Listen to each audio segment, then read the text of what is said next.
অভিষেক বন্দ্যোপাধ্যায়ের পিএ সুমিত রায় তার বিরুদ্ধে এবার তদন্তে সিআইডি, কারণ তার বিরুদ্ধে একাধিক অভিযোগ রয়েছে জমি দুর্নীতির, অভিযোগ রয়েছে চাকরি প্রতারণারও। আমরা দেখেছি যে শালবনীতে মামলা রয়েছে, ডেবরায় মামলা রয়েছে, এবং এবার অভিষেকের পিএর বিরুদ্ধে তদন্তে সিআইডি। এই সিআইডি এবার তদন্ত করবে সুমিত রায়ের বিরুদ্ধে। হ্যাঁ, অভিষেক বন্দ্যোপাধ্যায়ের পিএ, তার বিরুদ্ধে বুড়ি অভিযোগ, এবং সেই অভিযোগের ভিত্তিতেই তদন্তে এবার সিআইডি। আরো বিস্তারিত রৌনক জানাতে পারবে এই বিষয়। রৌনক, জমি দুর্নীতি থেকে শুরু করে চাকরি প্রতারণা, একের পর এক অভিযোগই সুমিত রায়ের বিরুদ্ধে রয়েছে, কি আপডেট পাচ্ছ? দেখো, একেবারে ইতিমধ্যে এই সুমিত্রার বিরুদ্ধে দুটি মামলা, একটি শালবনী থানা এবং একটি ডেবরা থানায়, যা আগেই পুলিশ তদন্ত করছিল, সেই মামলার তদন্তভার নিল সিআইডি। এবং সিআইডির তরফ থেকে এই মামলার কেস ডায়েরি নিজেদের হাতে নেওয়া হবে এবং পরবর্তীতে এই সুমিত রায় সংক্রান্ত যে চাকরির ক্ষেত্রে দুর্নীতি করা হয়েছিল, কোটি কোটি টাকার, প্রায় 18 জনের কাছ থেকে তারা টাকা তুলেছিলেন, তারপরে তাদেরকে চাকরি দেওয়া হয়নি। এছাড়াও যে শালবনীতে যে জমি সংক্রান্ত দুর্নীতি মামলায় নাম জড়িয়েছিল, যার জেরে কিন্তু প্রাক্তন বিধায়ক সুজয় হাজরা, তাকেও গ্রেফতার করা হয়েছিল এবং সেখান থেকেই সুমিত রায়ের নাম উঠে আসে। তোমার মনে থাকবে, এই মামলাকে সামনে রেখেই কিন্তু শালবনী থানার পুলিশ অভিষেক বন্দ্যোপাধ্যায় বাড়িতে অভিযানও চালায় সুমিতের খোঁজে।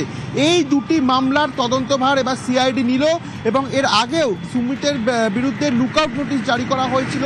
সেক্ষেত্রে সুমিত রায় এখন কোথায়, তার খোঁজে তার পরিবারকে জিজ্ঞাসাবাদ থেকে শুরু করে এই মামলার যে কেস ডায়েরি, সেই কেস ডায়েরি সিআইডি নিজেদের হাতে নেবে এবং পরবর্তীতে সিআইডির তরফ থেকে এই শালবনী থানার মামলা এবং ডেবরা থানার যে মামলা, এই দুটি মামলারই কিন্তু তদন্ত করা হবে। বেশ,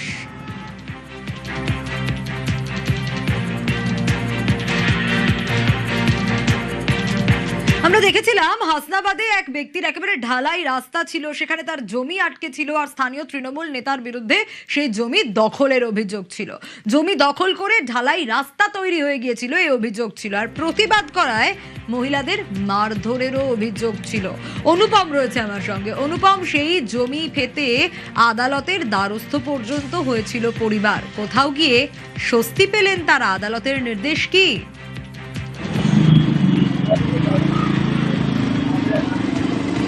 দেখো, স্বস্তি তো অবশ্যই পেলেন, তার কারণ এই যে এখানকার যে তৃণমূলের যিনি নেতা রশিদ গাজী, তিনি এখানকার যে রহিম গাজী বলে এক ভদ্রলোক, তার জমি জোর জবরদস্তি দখল করে নিয়ে তার জমির ওপর দিয়ে ঢালাই রাস্তা করে নিয়েছিল নিজের বাড়িতে যাতায়াত করার জন্য। এবং সেই সময় রহিম গাজীর পরিবারের লোকজন যখন বাধা দেয়, তখন রহিম গাজী সহ রহিম গাজীর পরিবারের লোকজনকে মারধর করে, বৃদ্ধ বাবাকে মারধর করে, এমনকি মহিলাদেরকেও ছাড়িয়ে মহিলাদেরকেও মারধর করা হয়েছিল।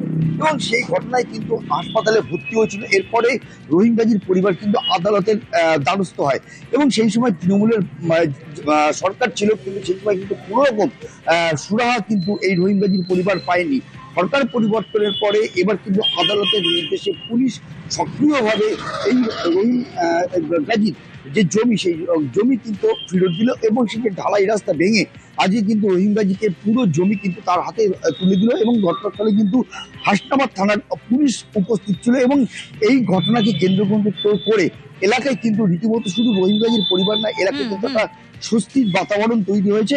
আর অন্যদিকে যার বিরুদ্ধে যে তৃণমূলের নেতা রশিদ গাজী এবং তার সাথীদের বিরুদ্ধে যে অভিযোগ ছিল, তারা কিন্তু এই মুহূর্তে এলাকা ছেড়ে, যার ফলে তাদের কি বক্তব্য বা তাদের কোনো রকম রিয়াকশন কিন্তু পাওয়া যায়নি। বেশ,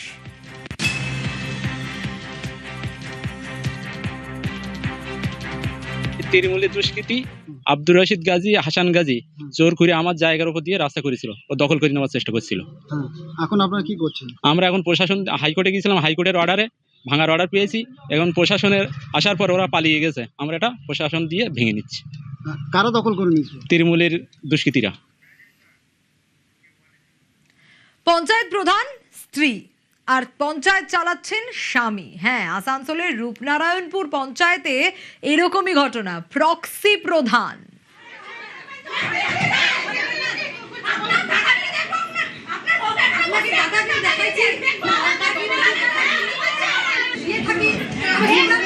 বিক্ষুব্ধ হবে স্বাভাবিক, কারণ পঞ্চায়েতের দুর্নীতি, স্বজন পোষণ, এসবের তো অভিযোগ রয়েছে।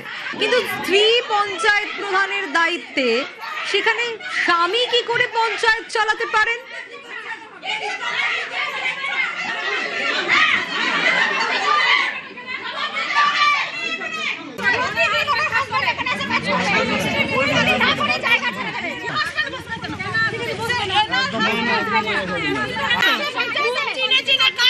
দীপক রয়েছে আমার সঙ্গে। দীপক, এটা কিভাবে সম্ভব? মানে স্ত্রী পঞ্চায়েত প্রধান, প্রক্সি দিচ্ছেন তার স্বামী, ডিসিশন নিচ্ছেন তার স্বামী, মানে একরকম তিনি প্রধান, তিনি ডিসিশন নিচ্ছেন, এদিকে দুর্নীতি, স্বজন পোষণ এসবের অভিযোগ তো রয়েছে। কতদিন ধরে বা কত বছর ধরে চলছে এটা?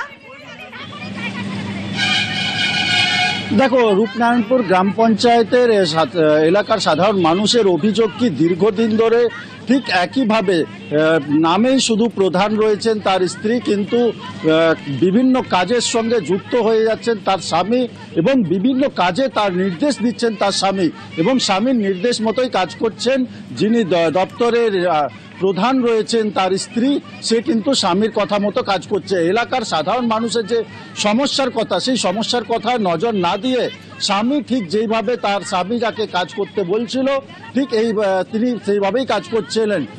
শুধুমাত্র এই অভিযোগ নয়, বিভিন্ন সমস্যা নিয়ে যখন এলাকার মানুষ পঞ্চায়েতে আসেন, সেই পঞ্চায়েতে সমস্যা সমাধান হয় না এবং তাকে দপ্তরে পায় তার স্বামীকে উপস্থিত পেয়ে তার স্বামী পাল্টা তাদেরকেই প্রশ্ন করে এবং তাদেরকে সেইখান থেকে ফিরে যেতে বলে। এই অভিযোগ যখন দীর্ঘদিন ধরে গ্রামবাসী পায় এবং সহ্যের যখন বাইরে তাদের ধৈর্যের বাঁধ ভেঙে যায়, তবেই কিন্তু আজকে শেষমেশ পঞ্চায়েত অফিসে যখন প্রধানকে বিভিন্ন সমস্যার কথা জানাতে যায় গ্রামের মহিলারা, তখন তার স্বামীকে উপস্থিত দেখে পরে বিক্ষোভ দেখাতে শুরু করেন এবং স্বামী পাল্টা গ্রামবাসীদেরকে দেখে জোর গলায় কথা বলতে গেলেই তাকে পঞ্চায়েত দপ্তর থেকে বার করে দেওয়া হয়। একেবারে গ্রামের মহিলারাই কিন্তু তাকে বার করে দেন এবং যেই পঞ্চায়েতে সাধারণ মানুষের কথা, সাধারণ মানুষের কাজকর্ম করার কথা, সেই কাজকর্ম করার জন্য আবেদন জানানো হয়েছে এলাকার সাধারণ মানুষের পক্ষ থেকে। একেবারে দীপক, সিনেমা বা সিরিজে এরকম দেখা যায়, কিন্তু সেক্ষেত্রে সেটা সিনেমা সিরিজেই আর আটকে থাকলো না, কোথাও গিয়ে সত্যিই এটা দেখা গেল যে না, স্ত্রী প্রধান হলেও দায়িত্ব নিয়ে ফেলেছেন, সিদ্ধান্ত নিচ্ছেন স্বামী। আমি পিসি বলছে প্রতিদিন আসি না, এটা বলছে তিরপল দিয়েছি, গরিব মানুষকে তিরপল দিচ্ছি না, বা অন্নপূর্ণা ভান্ডার বলছে নিজের লোকের করছি, অন্য লোকের করছি না। তারা বলছে যে এসে পরে তিরপল দিচ্ছে না, আপনার স্বামীর নামে এগেনস্টে নাকি ওই খাস জমির নাকি এনওসি দেওয়ার জন্য অভিযোগ রয়েছে। সেটা ভুল। আমার স্বামী কি করে এনওসি দেবে? আমার স্বামী তো প্রধান নয়, আমি প্রধান, আর কাজ করার জন্য আমার স্টাফও আছে। আমার তো দেওয়ার নয়, এটা দেবে তো প্রধান আর কি। খাস জমির মধ্যে আমরা এখানে অনলাইন হয়, যা কিছু আমরা দিই সব অনলাইনে মাধ্যমে। মিড ডে মিল নিয়ে রাজ্যের গাইডলাইন, 8 দফা গাইডলাইন স্কুল শিক্ষা দপ্তরের। সোমরাজ রয়েছে আমার সঙ্গে। সোমরাজ, এই 8 দফা গাইডলাইনে ঠিক কি কি রয়েছে? স্কুল শিক্ষা দপ্তরের তরফ থেকে কি বলা হলো? দেখো, যেহেতু কলকাতায় ইসকনের অন্নামৃত ফাউন্ডেশনের মাধ্যমে কলকাতার প্রায় 500টি স্কুলে মিড ডে মিল পৌঁছে দেওয়া হচ্ছে এবং সেই কারণেই কলকাতার এই 500টি স্কুলে কিভাবে মিড ডে মিল পাঠানো হবে ইসকনের অন্নামৃত ফাউন্ডেশনের মাধ্যমে, তার জন্য একটি গাইডলাইন তৈরি করা হয়েছে, যেখানে বলা হয়েছে যে সমস্ত স্কুলে সকালে শিফট রয়েছে সেখানে সকাল 8:30টার মধ্যে এবং ডে শিফটের স্কুলে দুপুর 1:30টার মধ্যে মিড ডে মিলের খাবার পৌঁছানো বাধ্যতামূলক। শুধু তাই না, এটাও বলা হয়েছে যে প্রতিদিন একই রুটে ফুড ট্রাক চলবে যাতে চালক এলাকায় অভ্যস্ত থাকেন। এছাড়াও যেটা গুরুত্বপূর্ণ, মুখ্যমন্ত্রী শুভেন্দু অধিকারী আগেই ঘোষণা করেছিলেন যে যারা মিড ডে মিলের কুক রয়েছেন বা হেল্পার রয়েছেন তাদের কোনো রকমই অসুবিধা হবে না। সেই অনুযায়ী গাইডলাইনে বলা হয়েছে যে ছাত্র সংখ্যা অনুযায়ী কুক কাম হেল্পার নিয়োগ করতে হবে এবং যারা যারা আছেন তাদের ব্যাংক অ্যাকাউন্ট এবং বিস্তারিত তথ্যও চাওয়া হয়েছে। এটাও বলা হয়েছে যে মুখ্যমন্ত্রী শুভেন্দু অধিকারী যে ঘোষণা করেছেন সপ্তাহে 2 দিন ডিম দেওয়ার পরিকল্পনার কথা, তার বাস্তবায়নের জন্য কলকাতার নোডাল অফিসার একটি বিস্তারিত গাইডলাইন তৈরি করবে এবং সেই গাইডলাইন দ্রুত কার্যকর করবে। বেশ।